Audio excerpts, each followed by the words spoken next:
여러분 손편지를 최근에 혹시 받아보신 적이 있습니까? 우리 알파 하면 참 좋아요. 편지를 매주마다 적어주거든요. 이때 알파 안 하면 아마 여러분은 이제부터 편지라는 것을 받기가 쉽지가 않을 겁니다.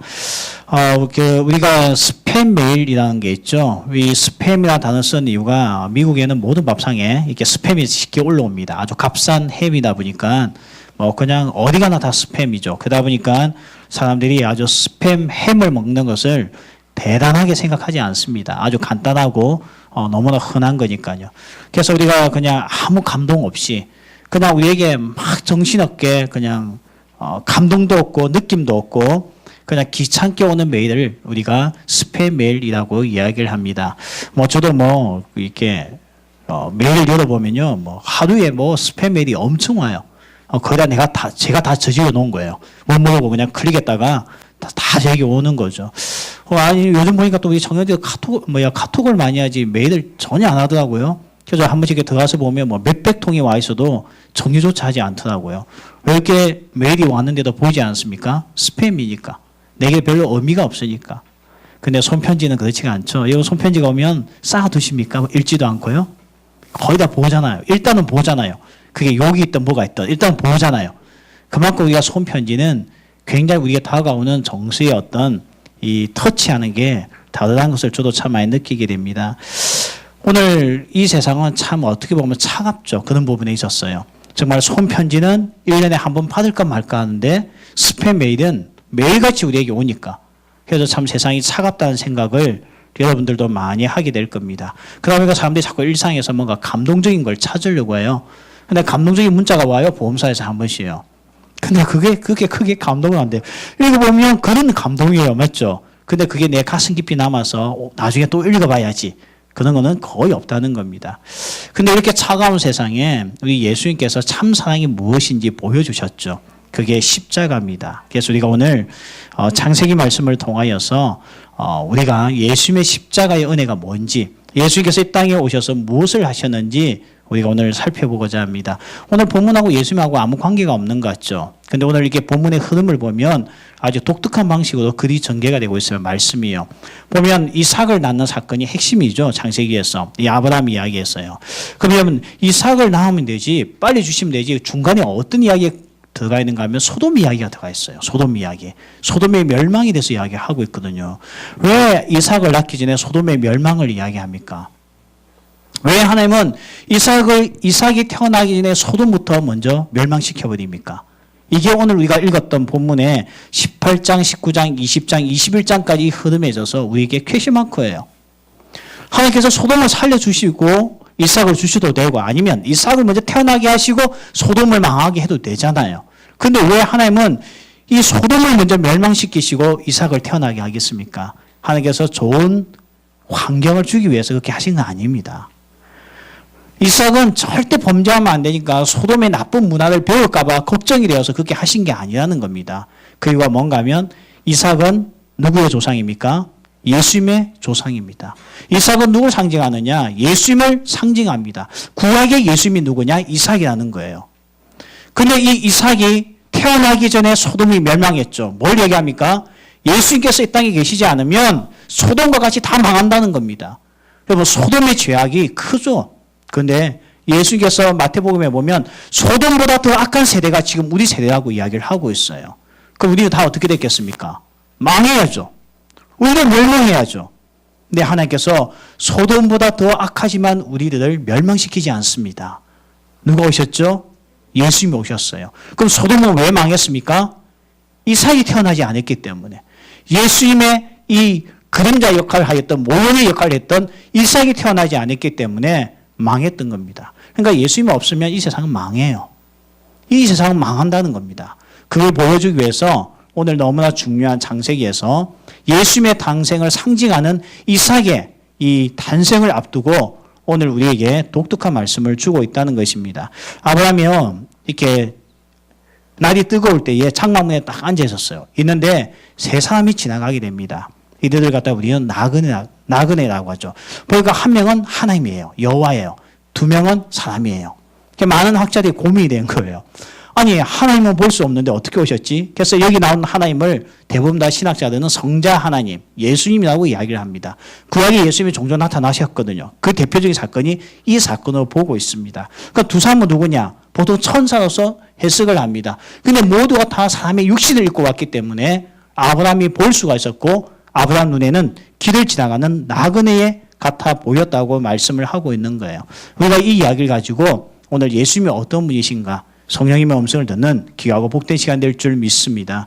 오늘 예수님은 어떤 분이신가, 섬기기 위하여 이 땅에 오셨다는 거죠.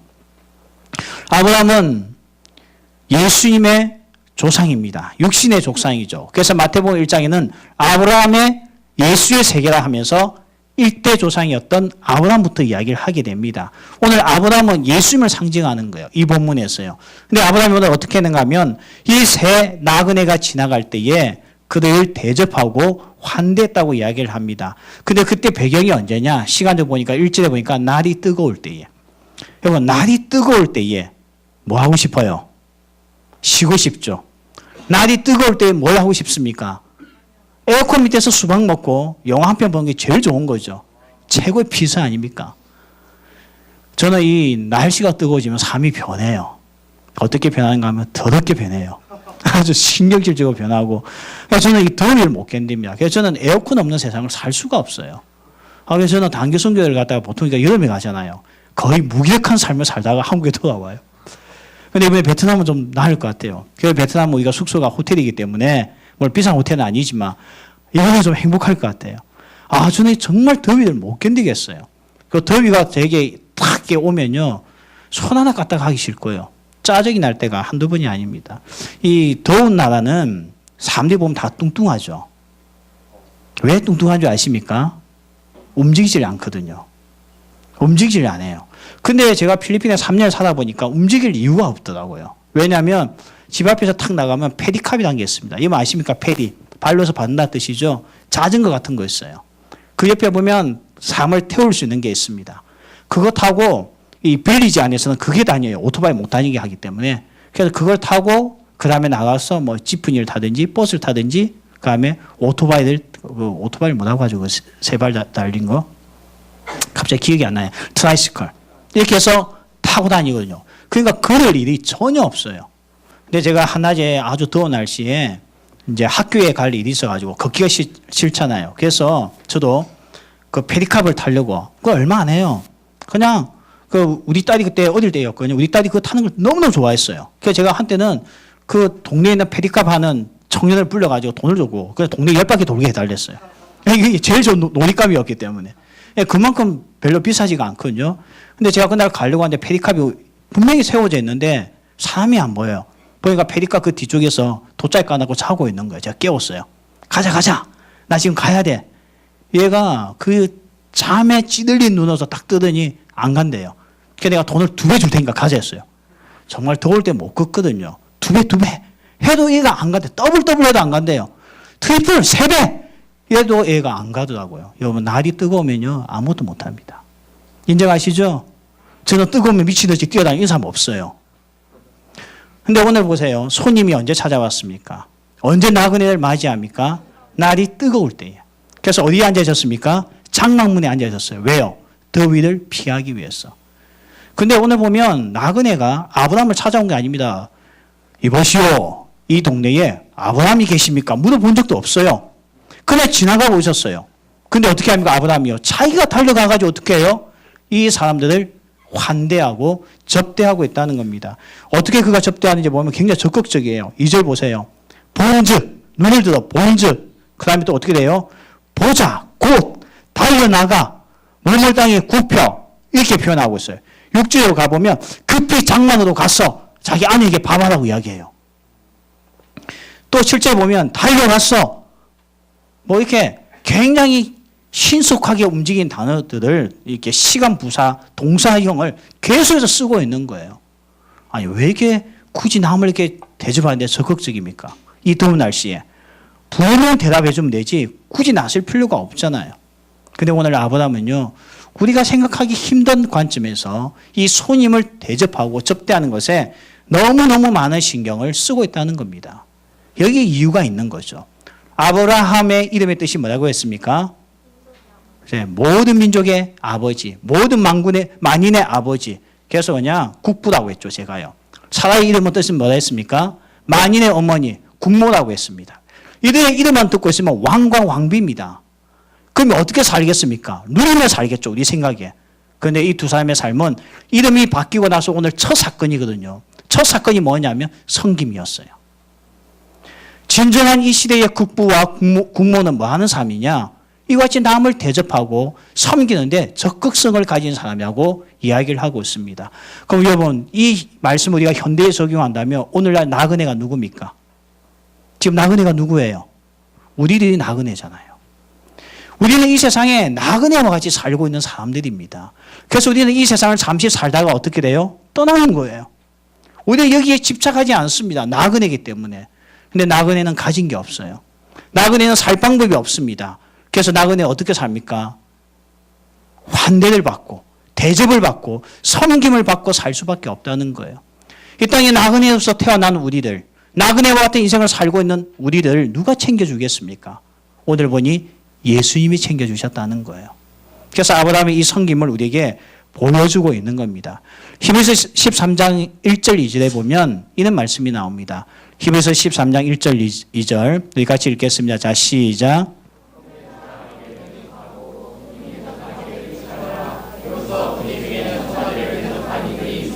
자, 보세요. 오늘 여기 말씀해 보니까 형제 사랑하기를 계속하고 손님 대접하기를 잊지 말라고 합니다. 손님 대접하기를, 여기 손님이 나그네죠. 그것을 대접하는 것을 잊지 말라는 겁니다. 왜 이렇게 이야기하죠? 그게 사랑이기 때문에요. 하나님은 오늘 예수님은 어떤 분이십니까? 이 땅에 왜 오셨습니까? 군림하기 위해서요? 우리의 것들을 빼앗기 위해서? 우리들을 비참하게 만들기 위해서? 천만의 말씀입니다. 제가 오늘 아침에 큐티를 하는데요. 그 큐티 말씀해 보니까 예수께서 나귀를 타고 가시더라고요. 어린 나귀를 탔습니다. 원래 왕은 나귀를 타지 않습니다. 백마를 타죠. 근데 예수님은 나귀를 타셨습니다. 그래서 하다 우리는 겸손의 상징이라고 이야기를 해요. 왜 예수님은 백마를 구해오라고 제자들에게 시키지 않습니까?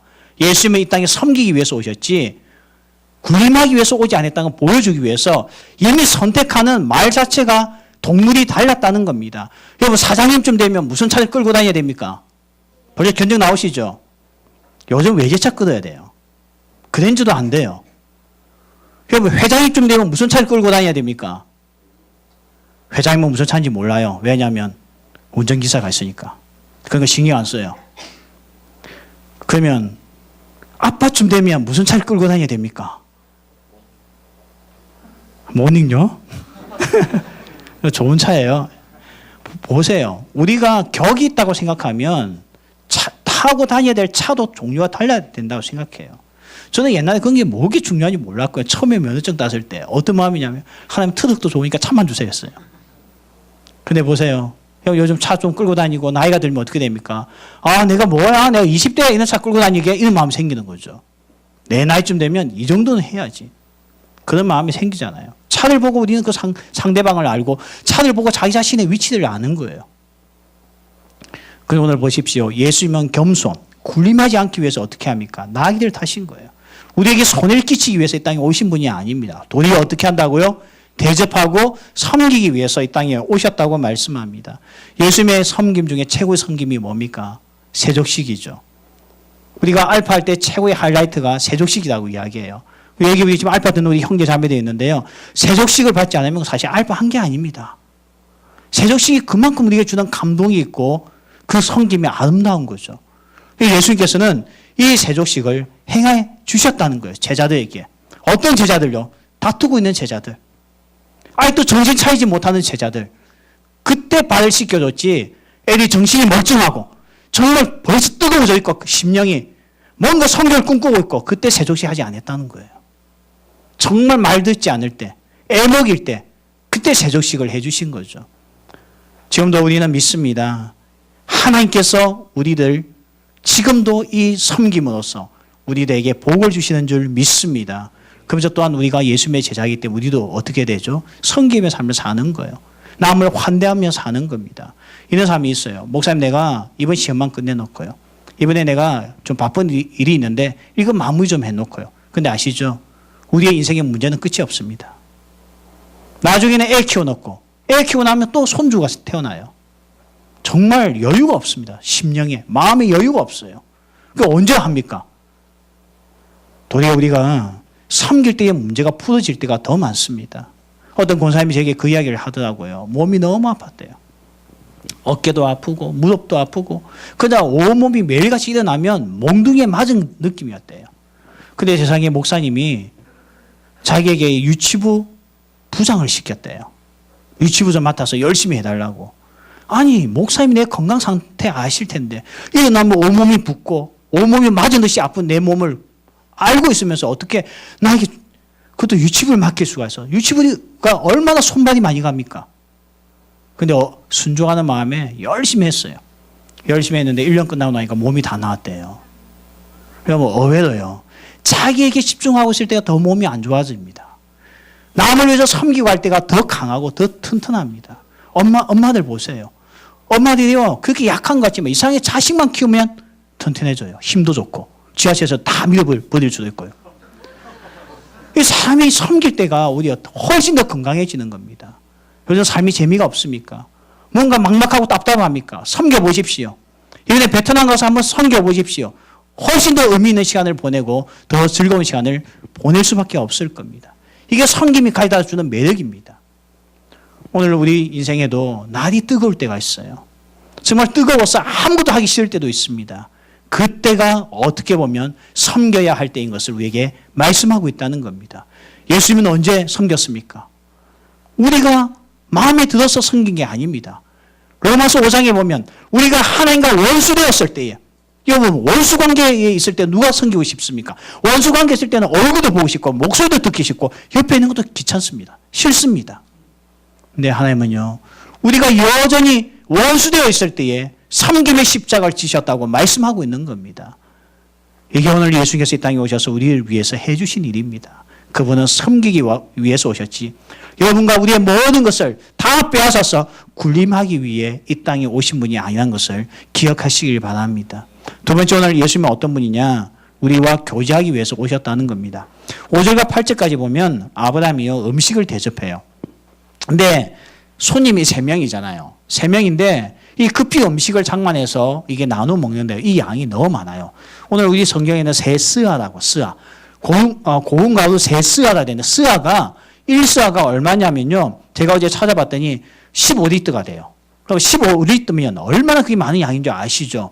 근데 여기다가 곱하기 3을 해야 돼요. 그럼 얼마입니까? 45리터입니다.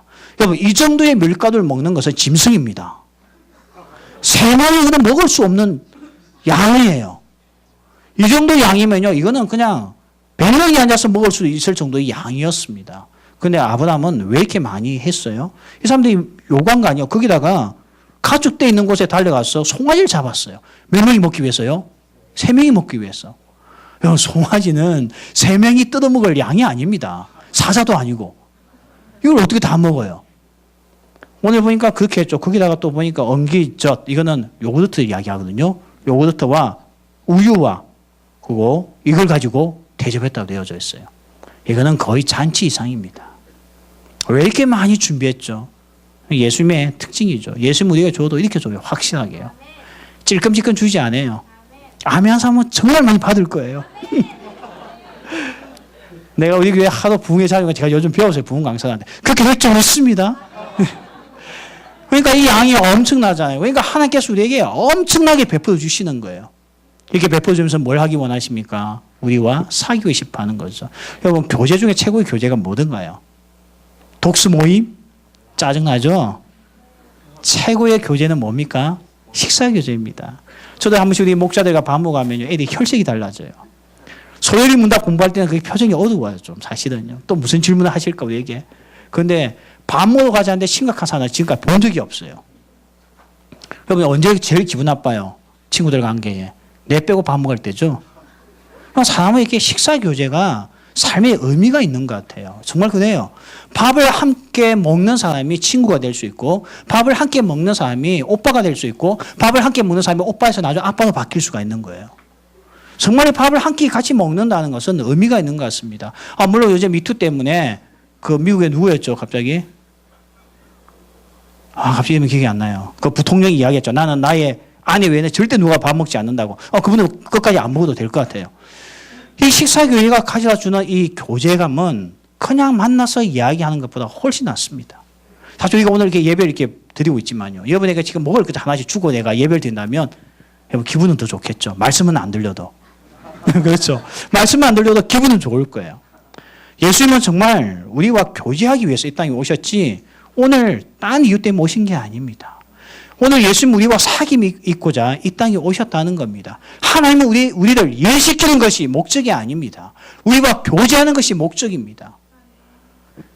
보세요. 예수님이 한 가정을 방문을 했잖아요. 그때 마리아와 마르다가 예수님을 기다리고 있었습니다. 마리아는 뭘 하죠? 예수님을 위해서 음식을 열심히 준비하는 거. 너무 분주했어요. 마리아는 뭐합니까? 예수님을 만나요. 예수님과 교제합니다. 마르다가 짜증나죠. 동생이 놀고 있는 모습을 보니까. 계속 혼내려고 하는데 예수님이 뭐라고 합니까? 너 동생 하는 것이 더 낫다고 이야기를 합니다. 저는 이 말씀이 이해가 돼요. 저는 어릴 때 어머니하고 부모님하고 떨어져서 컸기 때문에 방학 때만 되면 저는 시골 가서 부모님하고 같이 지낸 것이 제게는 정말 기다려지는 방학 중에 하나였습니다. 맨날 달력에 방학 언제 하는지 체크하고 방학 되면 졸업식 끝나자마자 한 달치 옷을 챙겨서 그냥 바로 시골로 내려가는 거예요. 부모님이 계신 곳에요. 나는 그게 너무 행복했거든요. 부모님과 같이 밥을 먹고 한 달 동안 지내는 게 너무 좋았습니다. 뭐 학교가 어떻게 되든 저 관심도 없었어요.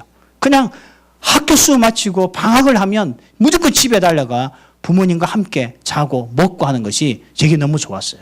도시가 아니어도 좋았어요. 그냥 부모님이 있으니까 좋았습니다. 근데 제가 한 번은 그렇게 너무너무 가고 싶은 집을 갔는데 우리 어머니가 너무 바쁘신 거예요.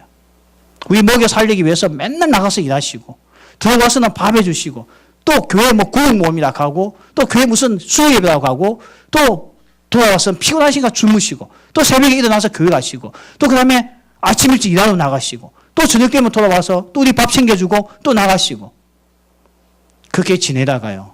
제가 방학이 딱 마치고 이제 버스를 타고 부산으로 올라오는데요.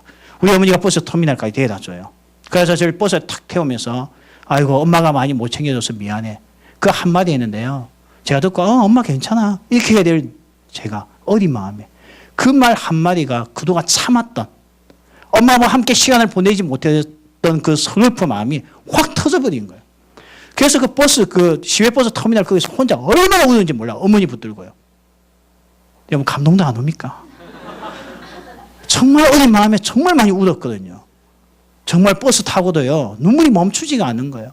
나는 엄마가 더 좋은데 엄마랑 같이 있고 싶은데 왜 엄마는 나하고 같이 밥 먹을 시간도 없고 놀아줄 시간도 없고 얼굴 볼 시간도 없을까? 우리 부모님은 분명히 이렇게 변호할 겁니다. 너희들을 위해서 일한다고. 그게 부모님의 주장이죠. 너희들을 위해서 일한다고. 근데 자녀들의 마음은 아니에요. 그냥 엄마 아빠가 같이 있어주는 게 더 좋아요. 저녁에 같이 놀아주고 이야기 들어주고 같이 밥도 먹고 잠잘 때 엄마 손도 잡고 자보고 이게 더 좋은 거예요. 여러분 그렇지 않습니까? 오늘 하나님도 마찬가지입니다. 오늘 예수께서 우리에게 원한 게 뭡니까? 교제하기 원한 게 교제. 우리와 함께 사귀기 원하는 거예요.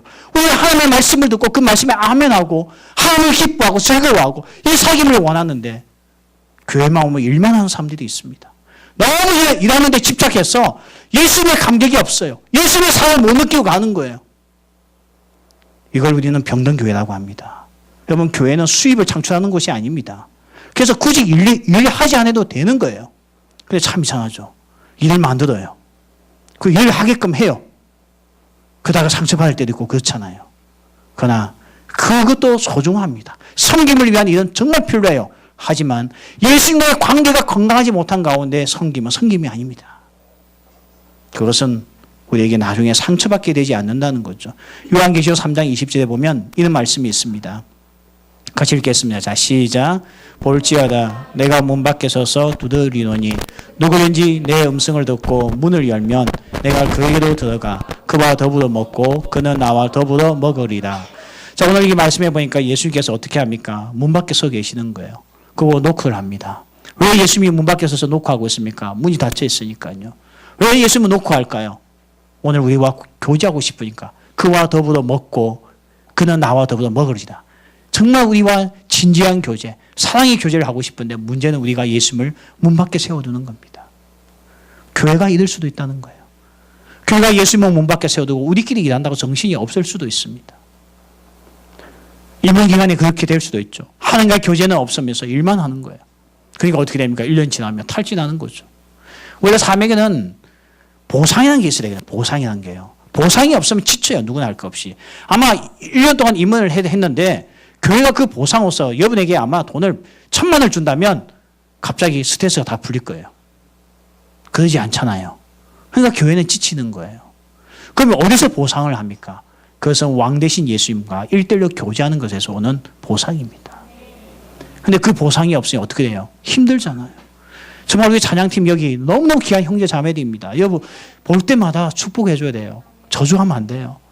뭐 저렇게밖에 못하냐 절대 말하면 안 돼요. 왜냐하면 토요일날 2시부터 나와서 연습하거든요. 이게 쉬운 게 아니에요. 그러다 보니까 처음에는 의욕을 가지고 왔다가 너무 시간을 많이 투자하니까 지쳐서 나가는 청년들도 있어요. 전 그 마음도 충분히 이해합니다. 왜냐 보상을 안 해주니까. 매주마다 찬양 끝날 때마다 1인당 시간 계산해서 주면 얼마나 좋겠어요. 그런 보상이 없으니까 어떻게 됩니까? 지치는 거죠. 근데 아시죠? 오늘도 이 자리에 서서 찬양하는 이유가 뭔지 아시죠? 그 찬양 가운데 남이 얻지 못한 보상을 예수님께로부터 얻는 거예요. 그걸 맛보고 나면 할 수 있는 거예요. 근데 그걸 맛보지 못하면 어떻게 됩니까? 하기 싫어지는 거죠. 우리 목자들, 여러분은 엄청난 시간과 돈을 투자합니다. 여러분은 목자 생일 안 챙겨줘도 목자는 여러분의 생일 챙겨줄 수밖에 없어요. 안 그러면 얼마나 상처 받는데 목원들이요. 이상하게 목원들은 상처 잘 받아요. 목자도 상처받아요. 근데 보세요. 아무 보상도 없습니다. 우리 목자 끝나고 나면 우리가 해줄 수 있는 보상 하나밖에 없어요. 10,000원짜리 밥 사주는 거예요. 차라리 그냥 그동안 자기가 썼던 돈 모아서 먹는 게 훨씬 나을 거예요. 일본 가서 오마카세 먹는 게 더 나을 거예요. 충분히 그 정도 돈 쓸 거예요. 1년 내내. 그런데 어느 누구도요. 섬겨주는 사람은 없어요. 목원들 중에. 난 지금까지 살면서 우리 목원들이요. 이제 끝났구나. 1년 끝났구나. 우리 목자 언니, 우리 목자 형 진짜 고생했다. 우리가 한번 멋지게 한번 밥 한번 사주자. 이런 목원 지금까지 본 적 없어요. 다 상처만 안고 사는 거죠. 근데요. 이렇게 됐으면 벌써 교회 떠났죠. 왜 떠나지 못합니까? 하나님의 보상이 있거든요. 그게 뭔가 하면 목원들보다도 목자가 하나님을 더 가까이 하거든요. 이게 복입니다. 이 즐거움이 있는 거예요. 근데 만약에 목자에게 이 교제가 없으면 어떻게 되겠습니까? 예수님을 만나는 은혜가 없으면 어떻게 되겠습니까? 지치는 거죠. 못하는 거죠. 그때 분명히 여러분 앉혀놓고 모은데 앉혀놓고 갈 거예요. 내가 돈 받고 하는 줄 아냐? 할 거예요. 나는 뭐 시간이 남아서 온 줄 알아? 혹시 여러분 이런 이야기 들은 적 있습니까? 중학교 선생님들 보세요. 시간 많이 써요. 돈도 많이 써요. 내가 보니까 특히 우리 교회 주대학교 선생님들 보니까 정말 헌신적이 돼요. 항상 점심 사다 먹여서 보내고. 이게 보통 쉬운 게 아닙니다. 너무 값지고 귀한 거예요. 근데 보세요. 이분들도 하나님과의 교제가 없으면, 예수님과의 교제가 없으면 어떻게 될까요? 어느 날 열받아가지고 애들한테 조용히 해 이놈들아. 내가 뭐 돈 받고 주대학교 하는 줄 아나? 그렇게 할 거예요. 근데 그렇게 이야기하지 않잖아요. 그렇게 이야기하는 사람은 그만둬요. 반드시요. 그렇게 하지 않는 이유가 뭡니까? 예수님과의 교제가 있으니까. 예수님을 더 가까이 할 수 있는 기회가 되니까. 그게 특권 아니겠습니까? 세 번째, 오늘 예수님께서는 우리에게 참 기쁨을 주기 위해서 이 땅에 오셨다고 말씀합니다. 10절부터 15절까지는요. 이 세 사람이 밥을 먹고 난 이후에 엄청 먹거든요. 먹고 난 이후에 이제 어떤 이야기를 하냐면 너 아내를 데려와라 이야기하는 거예요. 내일 이맘때에 아들 낳을 것이다 이야기하는 거예요. 근데 사라가 듣고 있었어요. 옆방에서. 우리 같은 그런 구조 아니고 천막이니까 이게 너무 잘 들리는 거죠. 들어보니까 아들 낳는다는 게 너무 웃긴 거예요. 왜냐하면 오늘 말씀해 보니까 생리가 끊어졌고 자기 남편 나이가 99세입니다. 이미 끝장났다는 거예요. 그런데 애들 낳는다니까 얼마나 웃기겠어요. 그래서 사라가 웃었어요. 근데 하나님이 기분 나쁘더니 너 웃었지 했더니 안 웃었대요. 그랬더니 오늘 15절에 뭐라 하냐면 아니야 너가 웃었느니라 이렇게 이야기합니다. 그래서 아들 이름이 뭡니까? 이삭이죠. 이삭은 웃음이라는 뜻이 아닙니다. 이삭은 뭐냐면 어성어예요. 어성어. 소리 나는데도 적은 게 이삭입니다. 왜냐하면 이삭을 사람들 그렇게 웃어요. 이렇게 웃어요. 그렇기 때문에 이삭이 된 거예요. 이삭이. 우리 같으면 어떻게 돼요? 하하하하 호호호호. 그래서 사실은 이삭의 이름이 한국어로 따지면 하호예요. 그런데 유태인들은 그렇게 웃어요. 히히 하고서 웃어요. 그렇기 때문에 이름을 이삭이 한 거예요. 그래서 여러분 이삭이 뜻이 있는 게 아니에요. 어성어예요. 어성어. 근데 우리 한글 성경에 점잖게 이삭 밑에다가 1번 해놓고 뭐라고 되어 있습니까? 웃음 하니까 이삭의 뜻이 웃음이구나 생각하는데 그게 아니라는 겁니다. 그냥 웃음이에요. 웃음. 근데 이 웃음이 하나님의 귀에 어떻게 들렸다고요? 비유성같이 들렸던 거예요. 근데 나중에 사라가 아기를 낳아요, 안 낳아요? 여러분 다 아는 이야기잖아요. 낳아요, 안 낳아요? 그럼 다 알고 있네요. 낳잖아요. 낳고 나서 오늘 21장 6절에 보면 이런 말씀이 있습니다. 제가 읽을게요. 여러분 찾지 마세요. 답답하니까. 사라가 이르되 하나님이 나를 웃게 하시니 듣는 자가 다 나와 함께 웃으리로다. 이제 웃음의 개념이 바뀌었습니다. 이제 어떤 웃음 바뀌었습니까? 즐거움으로 바뀌었어요. 맞죠? 진짜 기쁨의 웃음으로 바뀌었어요. 처음에 어떤 웃음으로 들렸다고요? 비웃음. 있을 수가 없는 일이죠. 근데 나중에는 뭘로 바뀝니까? 진짜 웃음. 즐거움의 웃음. 기쁨의 웃음입니다. 여러분 예수님이 이 땅에 오신 게 기쁩니까? 유대인들은 그렇게 생각하지 않았습니다. 그들에게는 예수님께서 이 땅에 오셔서 십자가를 통해 우리의 죄를 용서하시겠다는 게 너무 기가 찬 이야기였습니다. 그래서 비웃었습니다. 예수님이 내뱉는 모든 구원의 말씀을 들을 때마다 아멘한 것이 아니고 비웃었습니다. 근데 나중에 아시죠? 십자가에서 우리의 죄를 다 사하신 것이 죄인된 우리에게 무엇을 가져다 줍니까? 진짜 기쁨과 즐거움, 진정한 웃음을 가져다 주지 않습니까? 여러분 우리가 죄로부터 벗어날 때 얼마나 기쁩니까? 우리가 죄로부터 자유할 때 얼마나 우리가 감격합니까? 여기 진정한 웃음을 누가 주시느냐? 예수님께서 주기 위해서 이 땅에 오셨다는 거예요. 비웃음의 십자가였지만 나중에 결국 우리에게 진정한 기쁨과 즐거움을 주는 십자가로 바뀌었다고 말씀하고 있습니다. 요셉을 보십시오. 구약의 요셉. 구약의 요셉도 예수님을 모형적으로 보여주는 인물 중에 한 명입니다. 여러분 예수님을 대신해서 보여주는 인물들의 특징이 뭐냐면 거의 다 잘못한 게 성경에 기록되어 있지 않아요. 요셉은 우리가 알다시피 거의 허물이 없는 인물로서 등장을 하잖아요. 그러나 요셉이 꿈을 이야기했을 때 그 꿈의 내용은 여러분 잘 아시죠? 결국 민족을 구원한다는 꿈이었습니다. 그 꿈 이야기를 형들에게 했더니 형들이 어떻게 합니까? 비웃었습니다. 근데 나중에는 진짜 기근이 들어서 모두가 다 굶어 죽게 되었을 때에 그들이 누구에게 찾아갑니까? 요셉에게 찾아가죠. 요셉을 통해서 어떻게 합니까? 풍성한 양식을 얻게 됩니다. 그 양식으로 인해 그들에게 뭐가 넘칩니까? 웃음이 넘칩니다. 아들 잃어버린 나쁜 가운데 살았던 야곱도 요셉 때문에 나중에 어떻게 됩니까? 기쁨을 누리게 됩니다. 항상 복음의 첫 시작은 비웃음이었습니다. 전부 다 비웃어요. 뭐 하나님이 복을 준다고? 하나님 때문에 우리가 잘 된다고? 십자가 우리 죄를 용서한다고? 정말 웃긴 소리 하고 있네. 이 웃긴 소리가 뭐냐? 비웃음이었어요. 이삭이었다는 겁니다. 근데 나중에는요. 이 십자가 때문에 내가 살았다는 것을 알고 찬양할 수밖에 없고 감격할 수밖에 없는 겁니다. 오늘 이게 예수님께서 이 땅에 오신 이유입니다. 오늘 예수님께서 오신 날 우리가 고난주간을 보내게 됩니다. 우리가 정말 고난주간만큼은 예수님이 왜 이 땅에 오셨나? 왜 그분이 십자가에 지셨나? 우리가 묵상해야 됩니다. 예수님께서 이 땅에 왜 오셨다 했습니까? 예수님은 군림하기 위해서 오신 게 아닙니다. 오늘 예수 믿는 사람들 모아놓고 종같이 여기면서 뿌려먹기 위해서 오신 게 아닙니다. 도리어 예수님은 우리들을 섬기기 위해서 오셨습니다. 나그네와 같은 우리 인생, 오갈 데 없는 우리 인생, 돈 한 푼 지지 못하는 가난한 우리 인생, 이런 인생을 방치하지 아니하시고 필요를 채워주시는 나그네를 도와주시고 나그네를 챙겨주시는 그거 자신이 가장 힘들 때 날이 더울 때 십자가의 고통을 느낄 때 예수님은 끝까지 우리를 포기하지 않았던 거 우리를 섬기기 위해서 이 땅에 오셨다고 말씀합니다. 그럼 예수님은 이 땅에 왜 오셨습니까? 우리와 교제하기 위해서 오셨어요. 그분은 교제하기 위해서 오늘도 찾아오십니다. 오늘도 문 밖에 서서 우리의 마음을 두드리면서 제발 좀 만나보자. 뭐가 그렇게 바쁘니? 왜 너의 마음을 우리에 빼앗겼니? 나와 함께 교제해보자. 이렇게 찾아오시는 거예요. 예수님 이 땅에 왜 오셨습니까? 정말 사람들이 조롱하고 비웃는 그 십자가를 지셨지만 나중에 그 십자가 우리에게 영광이요. 우리에게 기쁨이요. 우리에게 참 즐거움을 가져다 준다고 말씀하고 있습니다. 이런 모든 복이 오늘 이 자리에 모인 우리 청년에게 임할 줄 믿습니다. 이런 예수님을 한 주 동안 경험하시고 이런 예수님을 우리가 고난 기간 동안에 묵상할 수 있는 은혜가 있길 소원합니다. 우리 같이 한번 찬양하면서 우리 기도하는 시간을 가지겠습니다. 모든 능력과 모든 권세, 모든 것 위에 뛰어나신 주님, 십자가